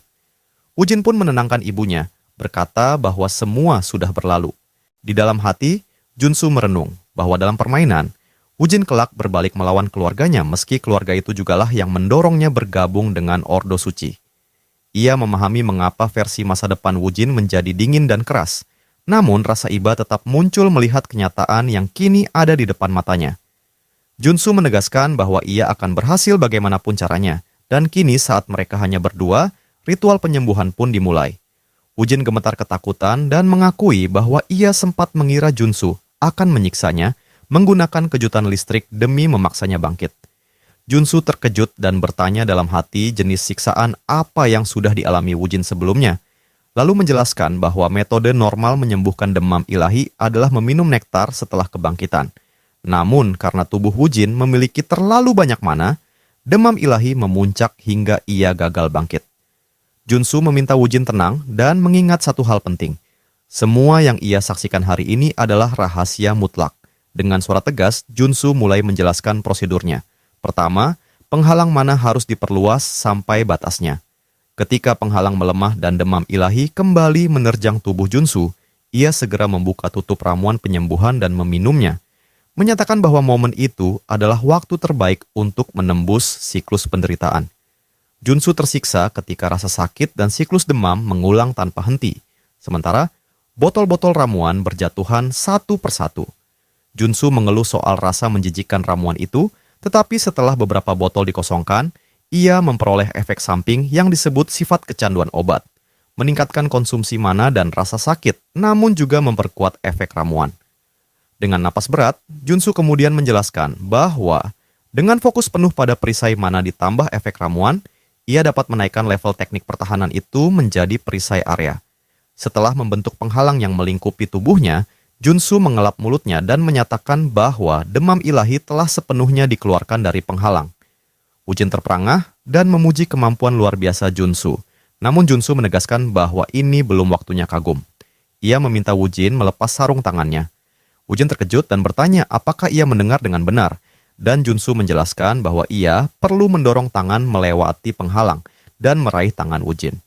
Wujin gemetar dan mengingatkan bahwa bila tangan mereka bersentuhan, dua demam ilahi akan saling beresonansi, menciptakan reaksi yang tak terbayangkan. Di tengah ruangan suci yang dipenuhi cahaya sakral, Junsu mulai melangkah keluar dari dalam penghalang pelindung, merasakan kembali kobaran demam ilahi yang membakar tubuhnya dari dalam. Junsu berkata pada Wujin bahwa selama dirinya tetap berada dekat penghalang, rasa sakit itu akan tetap bisa ditahan. Lalu Junsu menegaskan agar Wujin tidak bertanya apapun dan hanya mengikuti perintahnya. Pada saat itu, hati Wujin mulai berdebar begitu cepat. Karena untuk pertama kalinya sejak pemberkatnya, Wujin melepas sarung tangan sucinya. Wujin lalu mengulurkan tangan melewati penghalang, dan saat itu juga kulitnya langsung terbakar hebat. Bahkan rasa sakit itu jauh lebih menyiksa daripada demam ilahi yang dirasakan Junsu, meski hanya mengenai tangan Wujin. Junsu terdiam sesaat, merasa ngeri memikirkan berapa banyak mana yang ada di tubuh Wujin, hingga kekuatannya terasa begitu mengerikan. Namun, Junsu tetap menggenggam tangan Wujin karena tidak ada pilihan lain. Detik berikutnya, tubuh Junsu merasakan salah satu rasa sakit paling menyiksa dalam hidupnya, seolah seluruh tubuhnya sedang dibakar dari dalam, membuat Junsu menjerit kesakitan dan memikirkan bahwa rasa sakit ini bahkan lebih parah dibandingkan saat pertama kali dirinya diberkati. Mata Junsu mulai bergetar dan hampir terbalik, dan Junsu mengutuk dalam hati bahwa tulangnya serasa dihancurkan menjadi serpihan kecil. Lalu Junsu menggigit bibir, memaksa dirinya tetap fokus dan menahan sakit itu. Di tengah kepedihan ekstrem itu, suara notifikasi muncul dalam pikirannya. Menandakan munculnya sebuah thread baru, membuat Junsu langsung melompat kembali ke dalam penghalang, sambil menarik Wujin hingga keduanya terjatuh ke lantai. Nafas Junsu terengah dan tubuhnya gemetar, sementara tangan Junsu masih mencengkeram lengan Wujin. Saat itu, Junsu memperoleh trait damage absorption, kemampuan untuk menyerap dan menanggung sebagian kerusakan orang lain.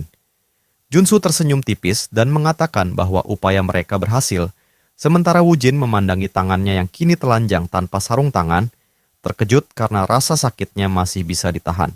Junsu menjelaskan bahwa semua ini sudah direncanakan, bahwa selain perlindungan penghalang, Junsu juga menggunakan trait damage absorption untuk mengambil sebagian demam ilahi Wujin ke tubuhnya sendiri, sehingga demam ilahi itu kini sangat melemah, dan kini mereka berada pada tahap terakhir. Junsu lalu menyerahkan pedang kayu kepada Wujin, mengatakan bahwa mereka tidak bisa berhenti dan Wujin harus menyerangnya sampai Wujin benar-benar terbangun. Wujin mengangguk dan mengatakan bahwa inilah saatnya menggunakan ilmu pedang yang telah ia latih sejak kecil. Saat Wujin mengambil posisi bertarung, serangan pertama diluncurkan dan menghantam lengan Junsu. Junsu mengangkat pelindung lengannya untuk menahan pukulan, namun ketika Wujin berputar dan menyerang dari belakang, Junsu tersentak melihat pelindung besinya mulai retak oleh pedang kayu itu, menyadari bahwa keadaan akan menjadi sangat berbahaya.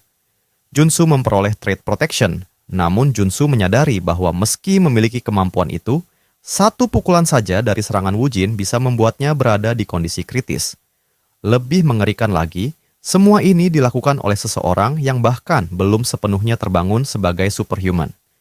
Ketika Wujin kembali bergerak menyerang, Junsu menghindar dan menyentuh pundak Wujin sambil berputar di udara, terkejut memikirkan apa sebenarnya yang diajarkan pada anak ini, sampai dirinya kesulitan bahkan hanya untuk menghindar.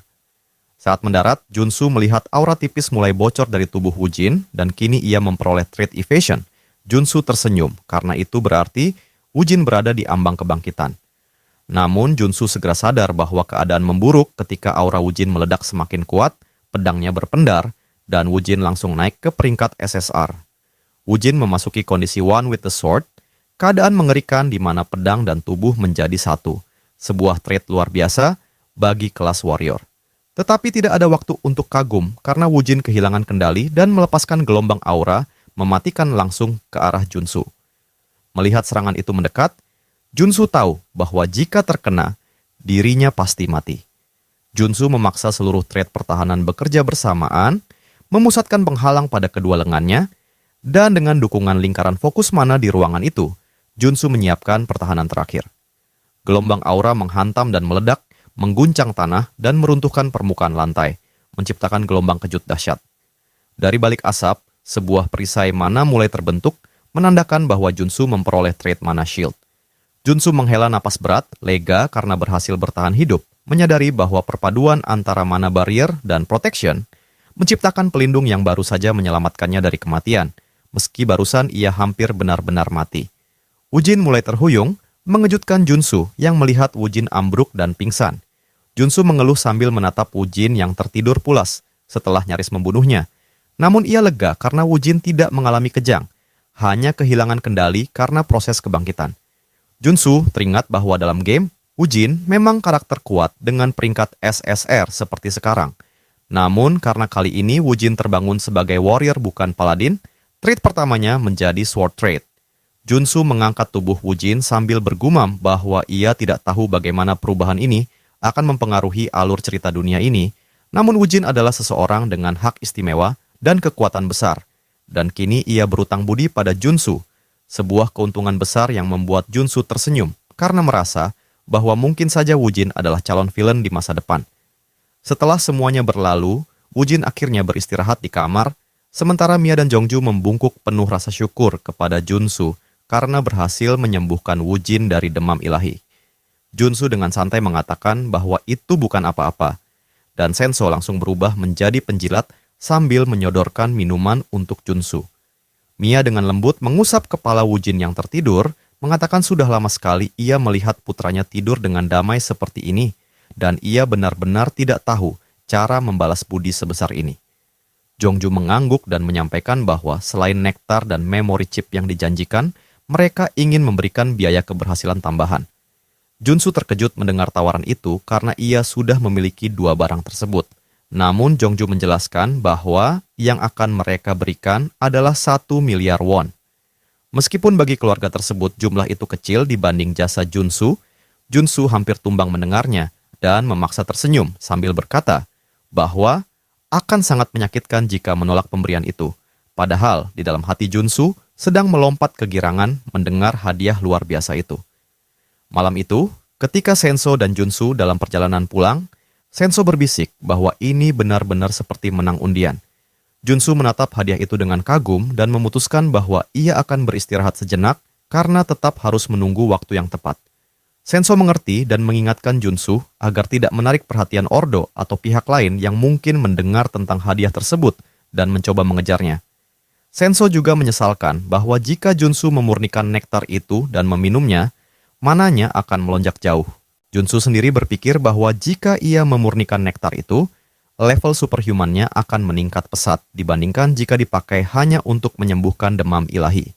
Ketika mereka tiba di hotel, Junsu turun dari mobil dan Senso berjanji akan mencari peralatan yang diperlukan untuk memurnikan nektar, sehingga Junsu diminta menahan minuman itu.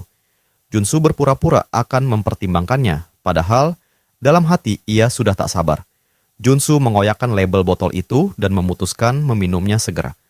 Junsu teringat betapa kejamnya dunia Arcane Soul setelah insiden dengan Deer dan ia tidak dapat menjamin kesetiaan siapapun. Junsu, yang memiliki trait mana absorption dan potion dependency karena kebiasaan, memanfaatkan trait itu untuk memaksimalkan efek nektar. Saat Junsu menenggak, rasa sakit menerjangnya sehingga botol terlepas dari tangannya karena setiap serat ototnya seolah diruntuhkan dan disusun kembali. Junsu memejamkan mata dan mencoba memusatkan diri, menyadari ada jumlah mana yang luar biasa mengalir di dalam tubuhnya. Mata Junsu mulai memerah dan memancarkan kilau kuning ketika sinar terang menembus jendela. Junsu mencapai level 2 dan mendapatkan trait Black Flame. Junsu merenung bahwa ini merupakan salah satu trait tier 1 terbaik di seluruh permainan, dan karena trait ini ditambahkan bersamaan dengan Mountain Sword, Junsu lega karena sekarang ia bisa fokus melatih kedua trait itu tanpa hambatan. Di sela itu, ponsel Junsu terus bergetar. Junsu awalnya mengabaikannya dengan niat hanya berlatih, namun panggilan itu berulang sampai akhirnya Junsu mengangkatnya dan menemukan bahwa yang menelpon mengirim pesan aneh. Junsu mulai mendekode huruf-huruf di pesan itu dan membaca antara baris, menyadari bahwa ada pesan rahasia yang menyuruhnya lari dari Dagger Gang. Junsu tidak percaya bahwa ia menemukan pesan tersembunyi itu dan menyadari bahwa Dagger Gang adalah salah satu geng saingan Iron Fist.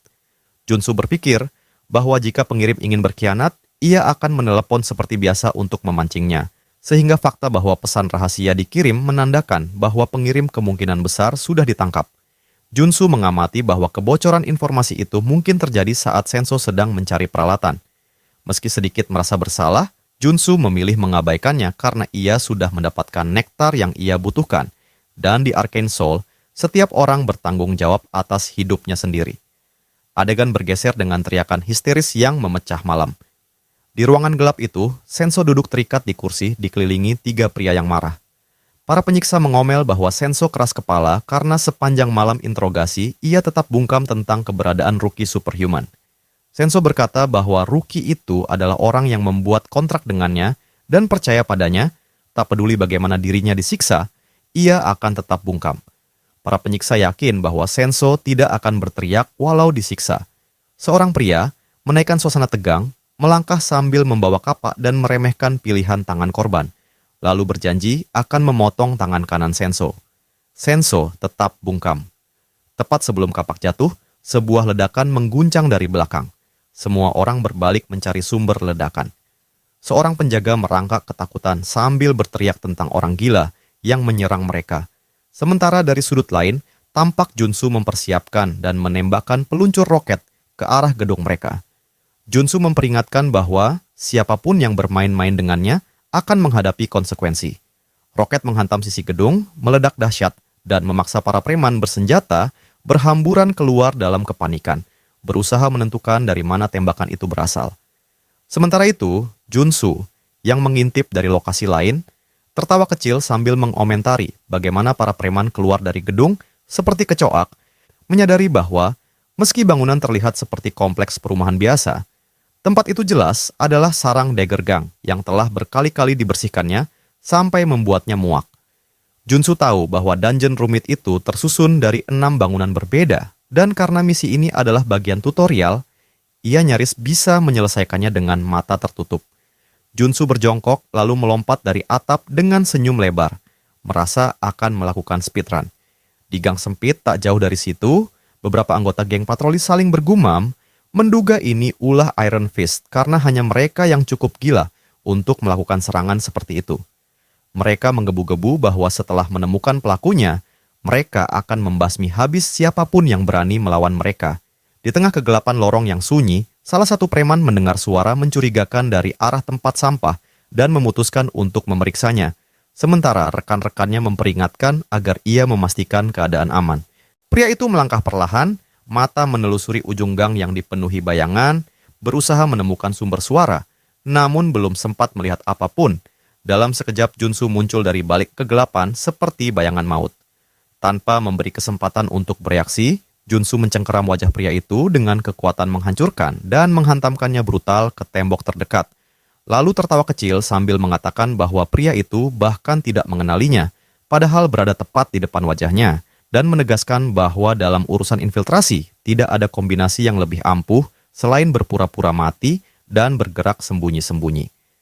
Dengan para anak buah musuh berkeliaran seperti orang bodoh di luar, Junsu memanfaatkan momen itu untuk menyelinap masuk ke dalam bangunan utama, membuka tutup dumpster dan menuruni tangga rahasia, sambil bergumam bahwa ini adalah salah satu pintu masuk tersembunyi milik geng tersebut. Bergerak cepat dan senyap melalui lorong-lorong, Junsu merasa puas karena sejauh ini ia belum terlibat pertarungan langsung, sembari memperhatikan kecenderungan aneh kelompok ini terhadap penyanderaan. Lalu mengingat bahwa ruangan bos berada di lantai 5 sehingga ia masih harus menempuh perjalanan panjang.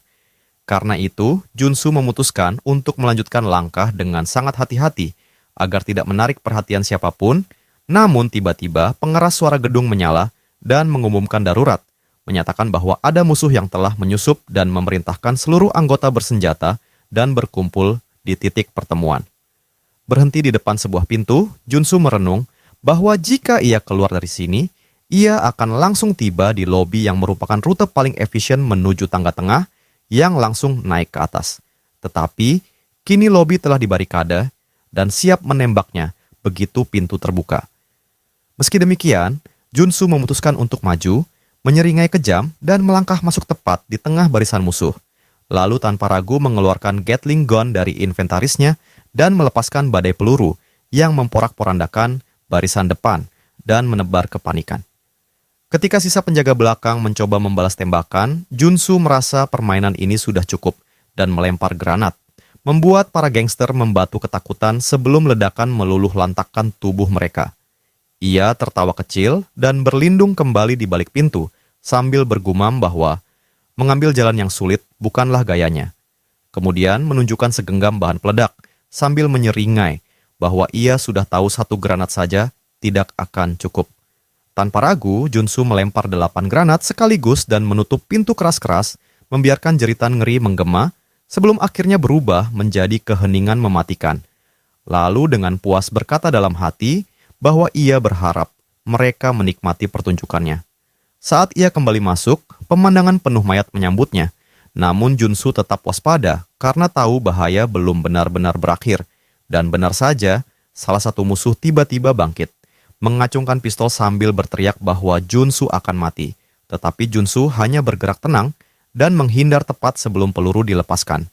Kemudian sebuah notifikasi muncul dalam pikirannya bahwa ia baru saja membuka trait baru, Sensory Awareness, sesuatu yang memang ia incar dari dungeon ini. Menatap musuh yang tersisa, Junsu tertawa dingin dan mengatakan bahwa satu-satunya yang akan mati adalah pria itu. Lalu teriakan pendek yang terputus mengiringi peluru yang menembus kepala lawannya sebelum ia menyatakan bahwa sudah saatnya naik ke atas, mengingat ia kini berada di lantai 4 dan bahaya sebenarnya baru akan dimulai. Melangkah menuju lantai 5, Junsu tiba di lantai 4 yang merupakan ruang gacha geng tersebut, dan tepat di atasnya adalah ruang bos, sehingga ia bergerak perlahan mendekati sudut ruangan, mengintip dengan ekspektasi akan adanya musuh, namun terkejut ketika melihat area itu kosong. Dengan kening berkerut, Junsu tetap waspada dan mendorong pintu ruang permainan perlahan. Mendapati ruangan itu sepenuhnya kosong dan suasana yang justru semakin mencurigakan, udara terasa berat dan penuh bahaya. Tepat saat itu, notifikasi baru muncul, trait baru terbuka, fokus, dan seketika suara dari atas membuatnya mendongak melihat sebuah drone melepaskan granat flashbang. Ledakan cahaya membutakannya sejenak, membuat pendengaran dan keseimbangannya hilang. Saat seorang pria menerjang dari salah satu ruangan samping sambil mengayunkan pisau. Serangan mendarat dan pria itu tertawa puas mengira telah menjebak mangsa, memperkenalkan dirinya sebagai bos geng dagger, seorang asasin level 2 bernama Tongu. Namun Junsu tetap tak bergeming dan tersenyum tipis sambil menyindir bahwa Tongu seharusnya tidak terlalu bersemangat.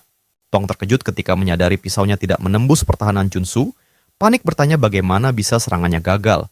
Sementara Junsu mencibirnya dan bertanya siapa sebenarnya tikus di sini, menyiratkan bahwa rasa takut Tongu berasal dari dirinya sendiri. Junsu tidak menyangka bos akan muncul di lantai 4 karena ini berbeda dari jalur permainan asli, namun ia sudah memperkirakan pola serangan ini, terutama jebakan flashbang yang merupakan bagian dari serangan berantai yang muncul saat pemain memasuki ruang bos. Tanpa trait sensory awareness dan fokus, ia pasti sudah jatuh dalam perangkap itu. Tongu yang masih terkejut bertanya bagaimana Junsu bisa menahan serangannya. Sementara Junsu hanya tersenyum dan mengatakan bahwa itu adalah standar minimal untuknya. Lalu ia mencabut pedang dan memperingatkan bahwa Tongu akan menyesal telah memilihnya sebagai target.